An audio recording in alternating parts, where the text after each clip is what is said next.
Hi crafters, this is Amy. Welcome to Cricut Basic How-Tos. Today we are going to talk about the Fit to Page mode button, which is located right here on the Cricut expression.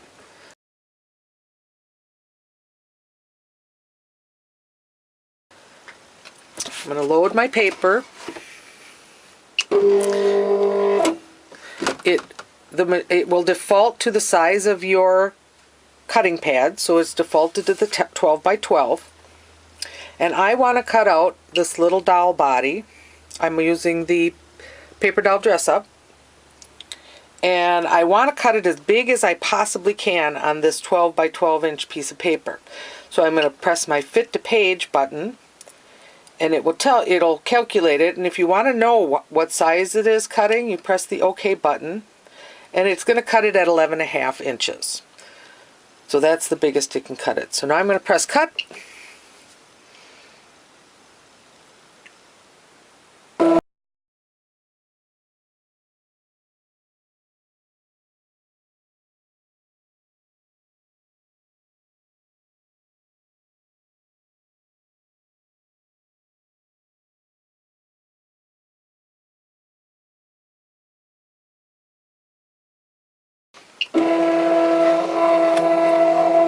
Okay, there you go. Cut it to the biggest size you could cut on my 12 by 12 cutting mat.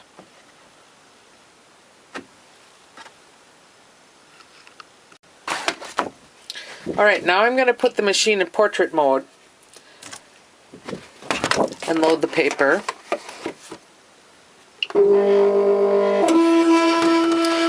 And I still have the Fit to Page.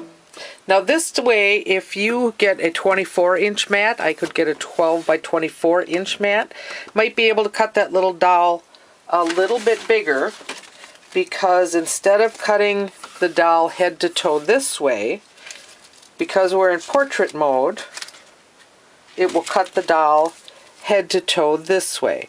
And that's where, hold that book up to your paper and you'll see which way it's going to cut.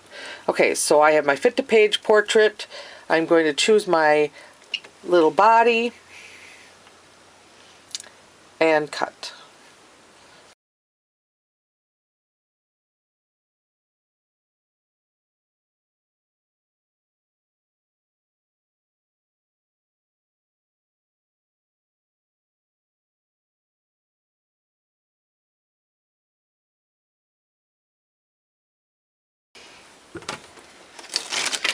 Alright, unload the paper.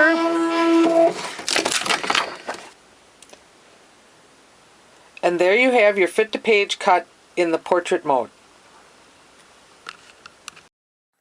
Don't forget to see what the fuss is all about at salehandmadeproducts.com. Thanks for watching and have a great day.